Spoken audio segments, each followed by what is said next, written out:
Hello and welcome to Cracked Open, a podcast guiding you on your journey to becoming a vessel of unconditional love. And this is your host, Beck Milonis, High Priestess, Channel, and Activator.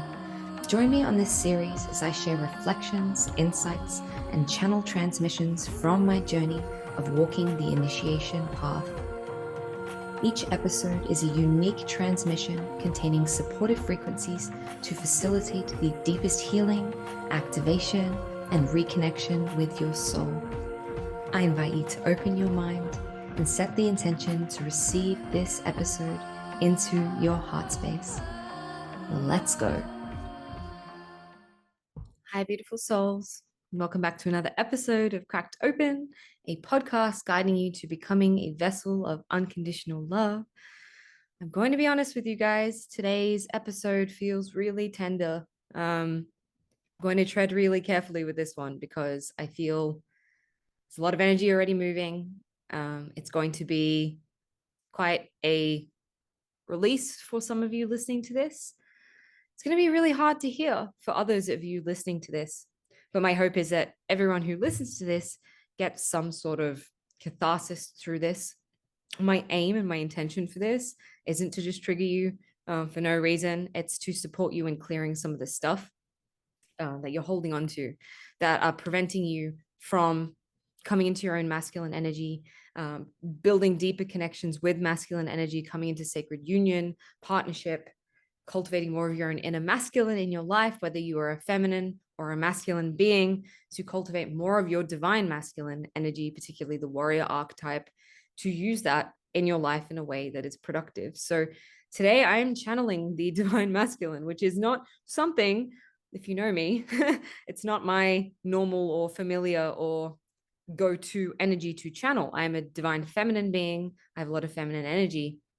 And it's been quite a journey for me to reclaim my inner masculine. As you will hear on this podcast, I talk about it a lot on here, to be even able to stand here and channel cleanly masculine energy. But it's my hope that for those of you who do not have a good example of masculine leadership or divine masculinity or the warrior archetype in your life, you can access these through the energies that I'm channeling today. So we have a lot of support here for you. I definitely feel Christ consciousness is here, Christ frequency. Some beautiful Mayan warrior energy for you to access so you can know what this feels like, right? Because often when we're healing this stuff, we don't have those access points in real life through people around us. We don't have embodied examples of what, for instance, pure divine masculine energy feels like. And so it's really hard to have a tangible experience of that or experience healing around that if it's not showing up in our external reality. So let me be that space for you today. I'm going to try my hardest to be a clear, neutral, objective channel for that energy. I want to talk about the warrior archetype, and I want to talk about the wounding around the masculine that we hold collectively. And I want to talk about how we really need to stop perpetuating the cycles that we've been in collectively around masculine energy, around essentially castrating the masculine so the masculine cannot rise, right? So if you're a male listening to this, I want to say as well, there are huge invitations for you to let go of guilt and shame, to let go of fear of, oh my fucking God, I'm going to be like every man that I've seen that I don't want to grow up and be like. Right? I've heard this. I've actually heard this a lot from men that I've worked with.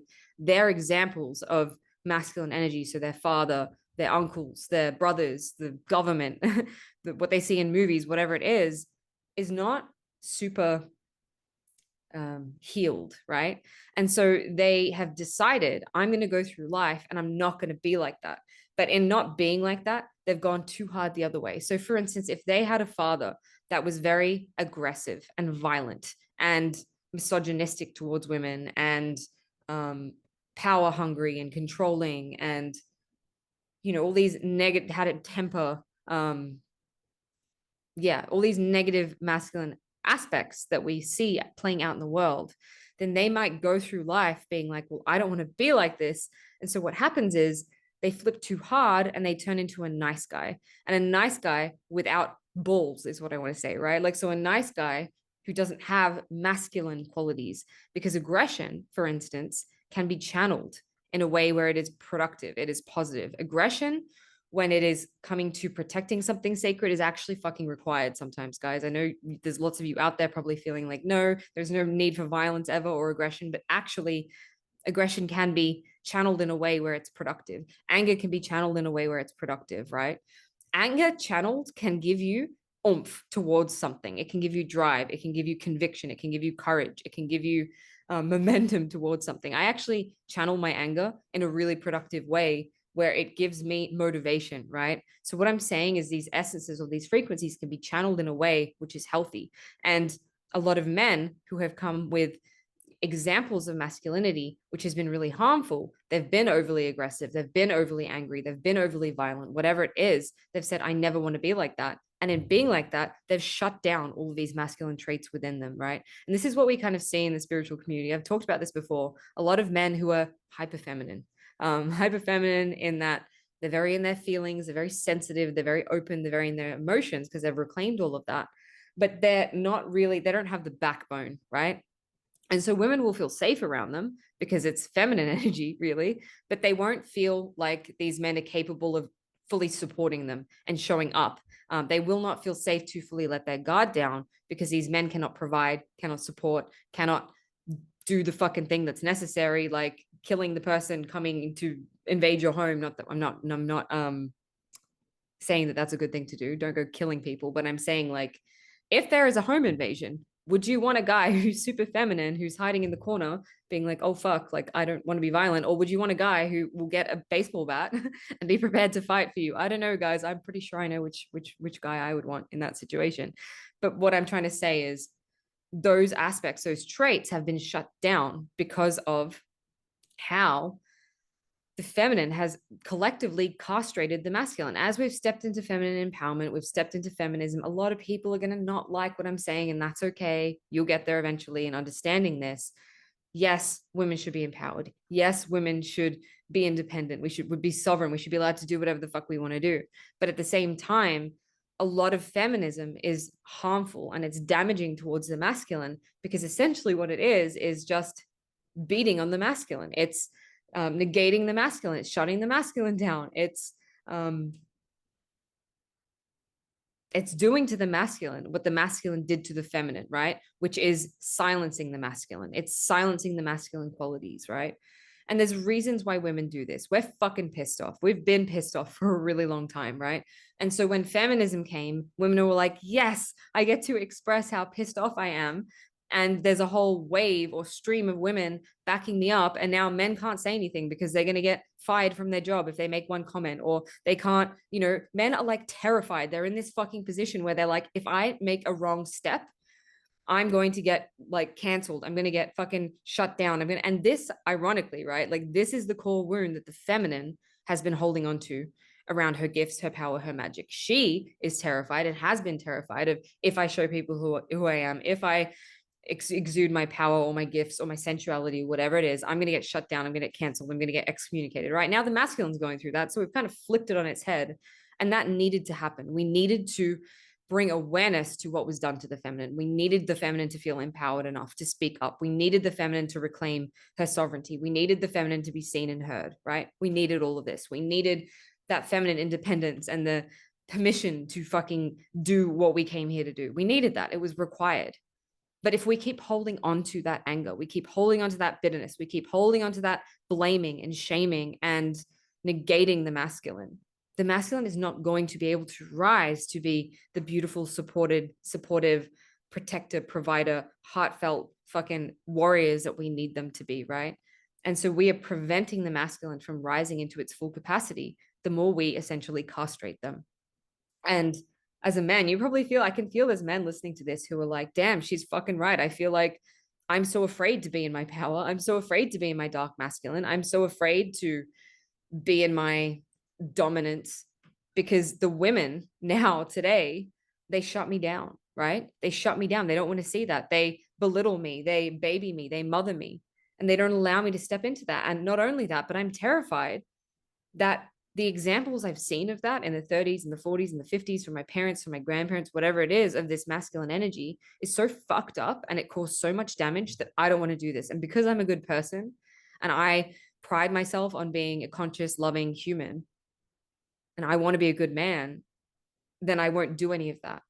But then that's made me soft, right? Do we understand what's happening here, right? Like there's a very fucking fine line from being overly aggressive, overly dominant, bouldering over people, which is my dad, bouldering over everyone fucking around them and not caring, and being assertive, dominant, being able to call shit out, being able to be aggressive when it's needed, being able to have courage and conviction, being able to stand up, being able to have integrity, being able to have truth. These are all masculine qualities, right?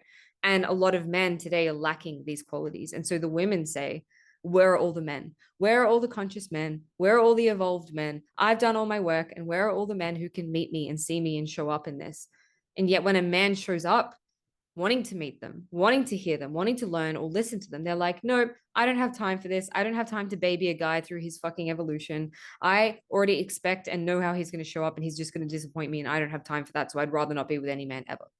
That was me for a really long time. I don't need men. Fuck men. I hate men. I hated men, guys. I hated men. And there's a lot of women listening to this who carry that hate and that resentment towards men. Maybe it's your father, maybe it's your past partners, maybe you suffered abuse, and I'm not negating. This is really important, right? This is why this is such a tender topic today. I'm not here to negate the abuse, the pain, the trauma, the suffering that you have gone through at the hands of the masculine, because that is real. That is a very real experience. We have all been through it. I went through that grief and that pain.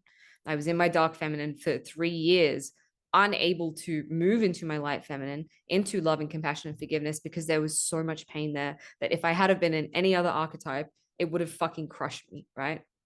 I was not able to see the masculine in its wounding and forgive it and be like, they're just wounded little boys perpetuating something that they learned, right? That's all it is. It's all they learned. This is like, you need to get this. This is the paradigm that we have been in. They have been taught from TVs, from governments, from brainwashing, from fucking 2 World Wars, 3. I'm like, 3 World Wars. There hasn't been 3, but there is constantly war going on, teaching men how to behave, how to act, how to be.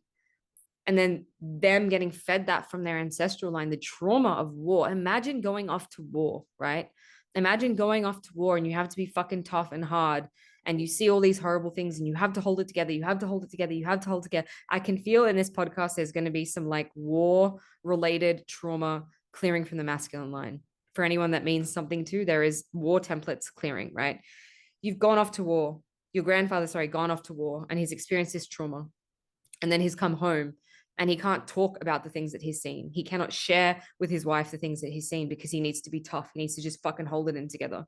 And so then as a result of that, he beats his children. He takes it out on everyone around him because he's so angry and he's so fucking hurt. Like men have feelings too, right? This is the other thing. Men feel things. They feel things. They just internalize them, right? Or they suppress them and then they come out and they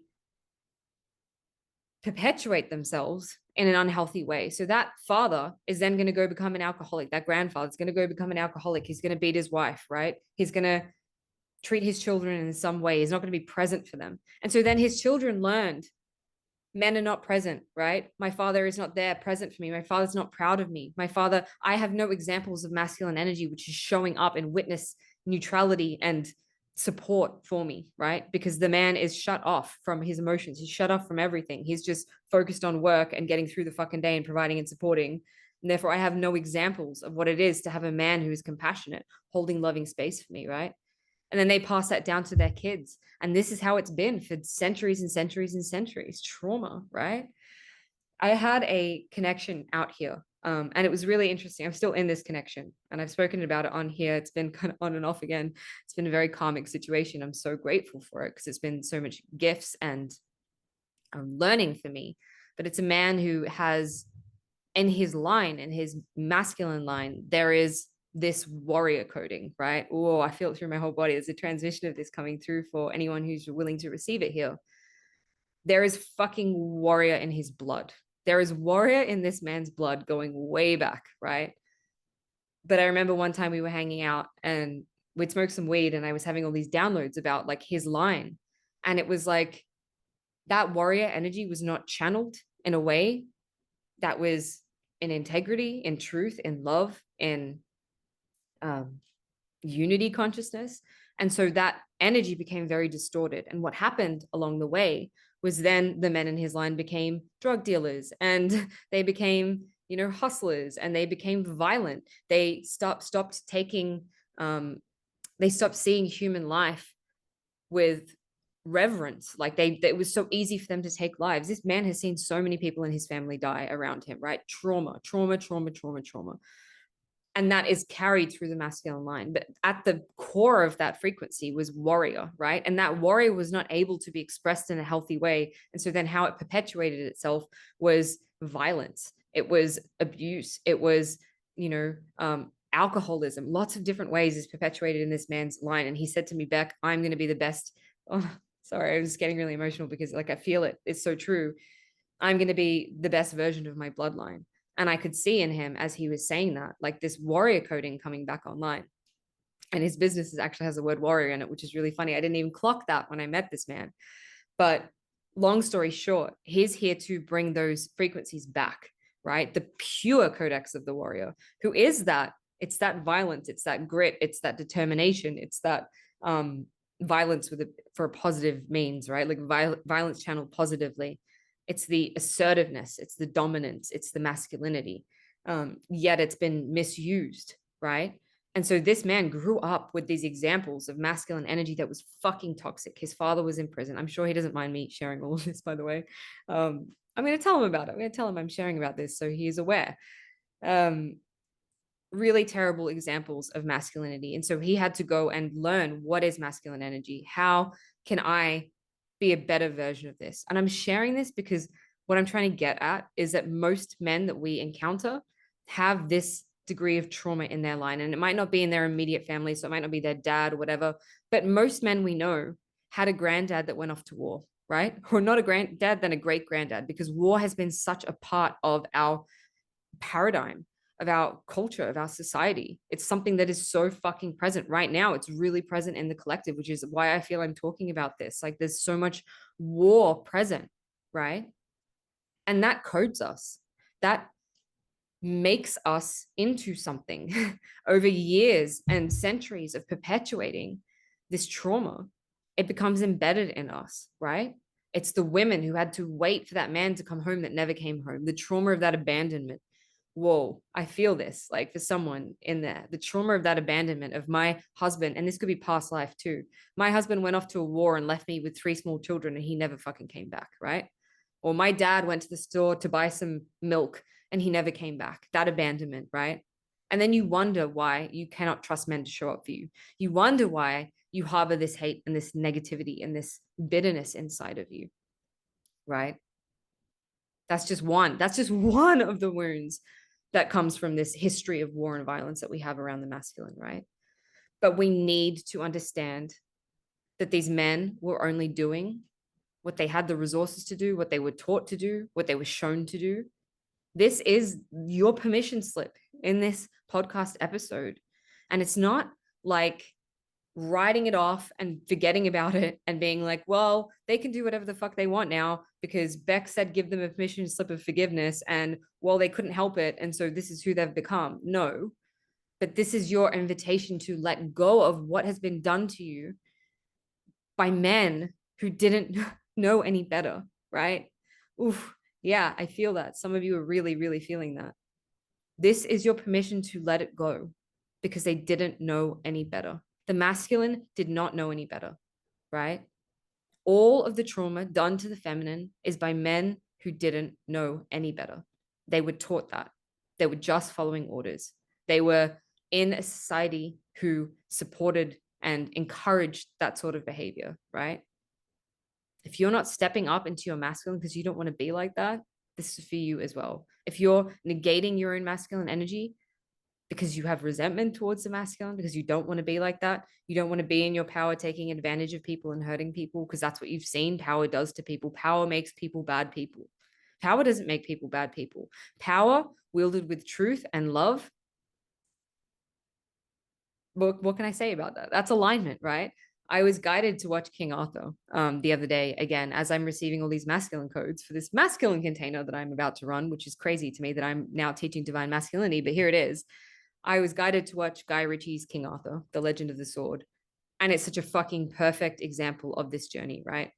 King Arthur, in order to be King Arthur, was guided by a mage, right? She represents the feminine. And this mage was not about to take his bullshit, right? She would cut him down in a productive, helpful way. Like, so she was not indulging his bullshit. She was not indulging his ego. And she would bring him back to truth. And she would be like, are you willing to look? Are you willing to look at the thing that you're not willing to see and not look away, right? And it represents to me that the feminine needs to be a part of this journey for the masculine to rise. The feminine needs to be that mage, that witch, that power guiding the masculine into his integrity, into his truth. If that mage had been like, fuck it, he's too in his ego, I'm not going to support him, King Arthur never would have risen into being that, right? She led him into she said to the guy, the other guy, the head of the rebels, whatever he was, she said, he needs to go to the Shadowlands, right? He needs to go to the Shadowlands so we can break him. And the guy said, we can't afford to do that because what if he never comes back? And she goes, he needs to know, what is a fucking quote? We need to give him something big so he can think about something big, right? This is really like it hit me of like, oh fuck, that's why I have to go on this jungle thing, because it's my shadow quest, right? My vision quest. The vision quest is when you go into the jungle or like the forest or whatever without anything for days and you have to fend for yourself in the wild. It's not quite like that. I've got guides, I've got a tent, I've got friends going with me, but it feels like that energy of like, you need to go through this to be initiated into that energy. And he had to go face these terrifying things. And he had to break his ego. He had to break his ego in order to rise into that power, to be able to wield that sword, right? But the feminine guided him there. The feminine believed in him. The feminine called him out on his bullshit. And it's not, she wasn't mothering him. She wasn't, belittling him. She wasn't being cruel to him, but she was pointing out when he was in his ego. And she was standing by him and supporting him to rise. That's the role of the feminine, right? We support the masculine to rise. So much symbolism in there around the sword, Excalibur representing truth, representing God's power, representing union energy, and how that can only be wielded could only be wielded towards the end of the movie when he'd faced his demons, he'd faced his shadow, and he was coming from truth. And the power wasn't controlling him because he wasn't letting it control him, because he had discernment, right? And he was using that power for something higher and bigger than him. So what I'm trying to say is the power isn't bad. It's the person wielding the sword that gives that sword the power that it has, right? And true power, as in like the power of the alchemist, as in the power of Christ, the power of Christ consciousness, the power of God, the power of all of your fucking power online, like all of your life force energy, really can only be wielded with love, right? So that's the positive thing, is you cannot actually use your power. Actually, I take that back, because I've had many lifetimes where I use my power not for good, but the full power of God cannot be used in a way that's not in alignment, right? So if you have worries about stepping into your power because you're afraid it'll be used against you, which again, that's a big feminine wound. I had that coming up for me of my feminine was so afraid to step into her power because either I'd be condemned, I would be cast out by the masculine, I'd be burnt at the stake, or they'd be like, we're going to use her for our own purposes, right? We're going to wield the power through her, as in my kundalini, my magic, to do shit that I didn't want to do, right? I remember I was connecting to this lifetime. And this is such a fucking perfect example of the bitterness and resentment towards the masculine paradigm. The first ever lifetime I connected to, past lifetime, when I started this awakening, was a lifetime as the Oracle of Delphi. There was like a bunch of them, so I don't think that I'm special. I know that there was a whole heap of them. And take it or leave it, it's a story, right? It doesn't really fucking matter whether or not this happened. I'm kind of detached from it, but it's the essence of the story. In this story, I think, the second Oracle Delphi, and I had this like very quiet life in a village, and I was so happy because I had my love of my life and my kids, and they found out that I had these gifts, right? And so I was taken to the temple to be a priestess, to be channeling Apollo, which is the sun, which is the divine masculine. And over time, I started getting really resentful and bitter because these men were coming and asking me to channel about war outcomes. And, if I invade this place, and power and greed and shit that, like, as a priestess, as a channel, I was like, this is not what my fucking channel is supposed to be used for, right? And so as the story goes, as I was told, I started to fuck with basically the messages. I started to make them purposely vague or act like they were going to go one way, but really they were going to go the other. So I started to basically manipulate the messages, and I started to mess with people. And the priest found out that I was doing this, and I was essentially excommunicated, hung up, beaten to death, raped, and left to die in a like a cave kind of prison. I don't even know how. I just have flashbacks of myself lying there being hung and waiting to die. Trigger warning for some people. I should have said that around some past life stuff, right? But that's an example to me of the feminine being fucking fed up of her power being used and manipulated by the masculine towards greed, towards power, towards violence, towards things that are so fucking out of alignment with why we have those gifts, right? We don't have those gifts to create war and to become powerful in ourselves and to hoard assets and fuck up the earth. We don't have that power for that reason. We have that power to live in harmony, in unison, right? So there's this feminine wound of like my power being used by the masculine in a way which is harmful. So why would I bring it online? Why would I bring on my gifts online in this lifetime if it's just going to get used again, right? How can I trust that men won't take my gifts and use them, right? Really big. That's a really big wound that I had to clear. And that wound only affects you, right? It affects you because you are not going to step into your power. You're not going to step into your gifts if you're afraid that someone is going to take them off you. And that wound is only ever healed when you can come into your own inner warrior energy, your own inner masculine energy of like, I will do what is required to protect the sacredness that is my gifts, that is my magic, that is my inner child, that is my divine feminine, right? That divine feminine oracle is not going to rise to her full capacity until she feels you have the capability of holding her. You, not a man, you. You are capable of taking yourself out of an environment where you're not being honored. You are capable of saying no to someone who is trying to get in your pants, right? Or something. You have the capability. No one else, right? That's your power. And that is you embodying your own masculine protector, provider, and supporter. Because you, like many of these men that I've just mentioned, kept coming through all this trauma, you have only seen examples of masculine who couldn't show up, who couldn't support you, who couldn't be present, who couldn't hold your emotions, who couldn't hold your feelings, who were not present, who didn't tell you that they were proud of you, right? So then how can you expect your own masculine to show up and support your inner feminine if you've never had those examples, right? And if you are bitter and resentful towards masculine energy, I can't even tell you the number of fucking dialogues I've had between my masculine and my feminine. And here's how they go. My masculine, and this is the transmission, right? My feminine says, where were you? Where the fuck were you when all of that bad shit was happening? Where were you when my babies were being taken away? Where were you when they were hanging me at the stake? Where were you when all of this harm was done to the world? Where were you? Why didn't you show up for me when I need you, right? Why didn't you show up for me when I needed you? I needed you to protect me. I needed you to be there for me. I needed you to hold me, to love me, to tell me that I'm going to be okay. Where were you? Where were you? And the masculine says, and this is every time, the masculine says, my darling, I'm so sorry. I'm so sorry I wasn't the man that I needed you to be. You needed me to be. I'm so sorry I couldn't show up. I'm so sorry I was afraid.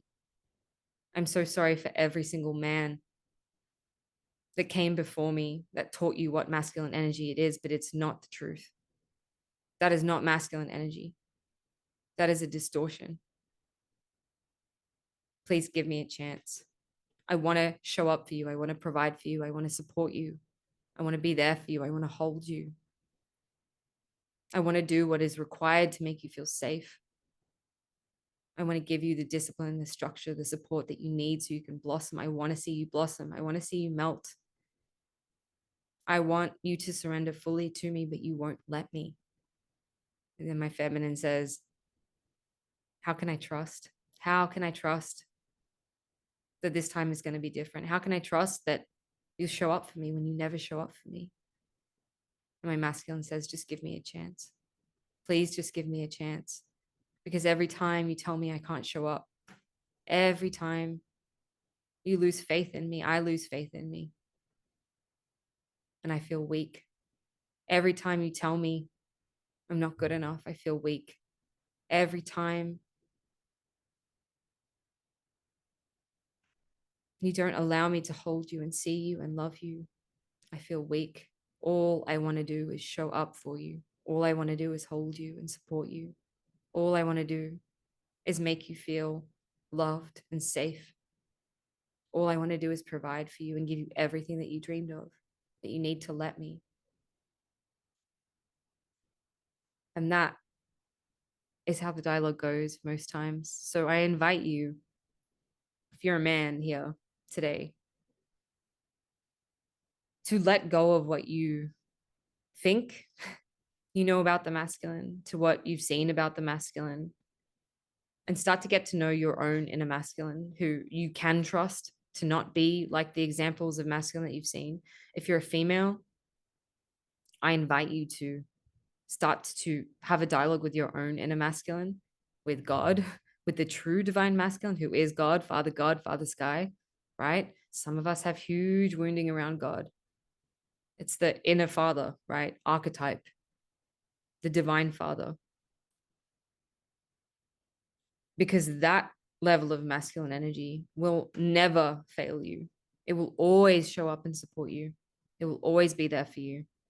But we need to allow it to. God won't step in and intervene and take care of shit and handle shit for us unless we allow it to. But some of us are so used to being in control because we're terrified of what would happen if we relinquish the control, right? Because the people that we've seen in control haven't had our best interests at heart. So I invite you to just feel into what would happen if I forgave and I stopped allowing my perception of the masculine be tainted by what I've seen of the masculine, by the past masculine. And I allow the masculine to show up and surprise me, because this is what I've seen, guys. Anytime I assume someone can't meet me, I assume they're just going to disappoint me.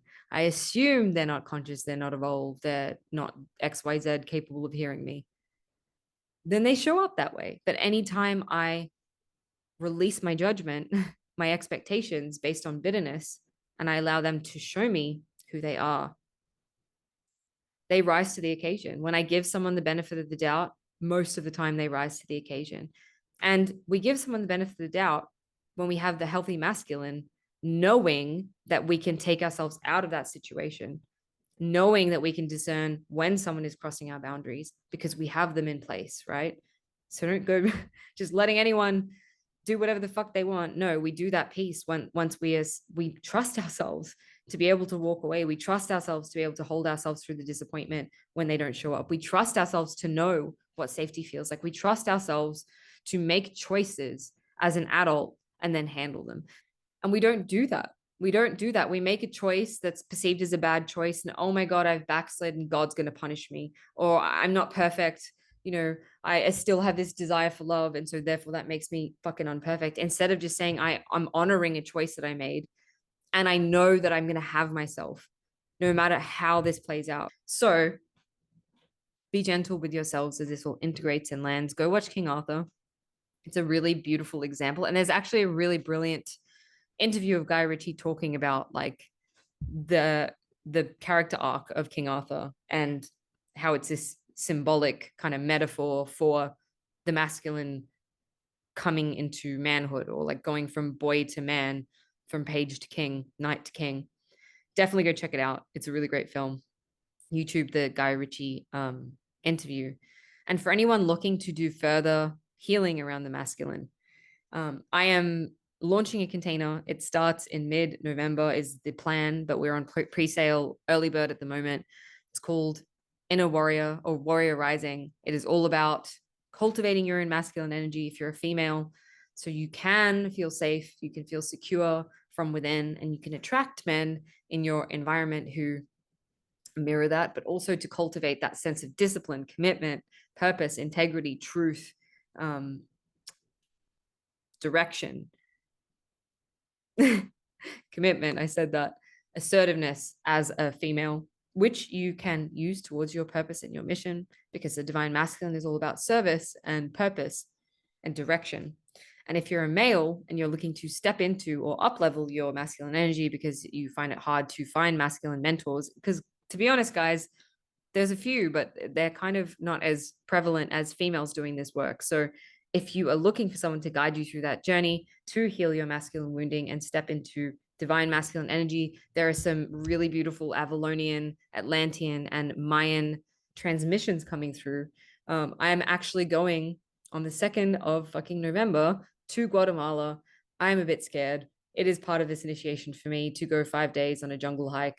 Big, big, big initiation for me to fully embody this codex. So I'm, full disclosure, right now in this moment, I'm not fully embodying the codex of this offering. And I know, because Spirit has told me, part of my preparation to be the full embodiment of this divine masculine warrior is this jungle initiation, whatever the fuck that is going to be. So by the time this offering launches, I will have gone through that. I will have visited Master Pyramid, lots of really exciting things happening. So I'll put the details for that down in the comments, guys. Let me know if this one resonated. Let me know if it moves some stuff for you. I love you all. Until next time. Thank you for listening to another episode of Cracked Open. Don't forget to hit subscribe and share with a friend if this episode has served you in any way.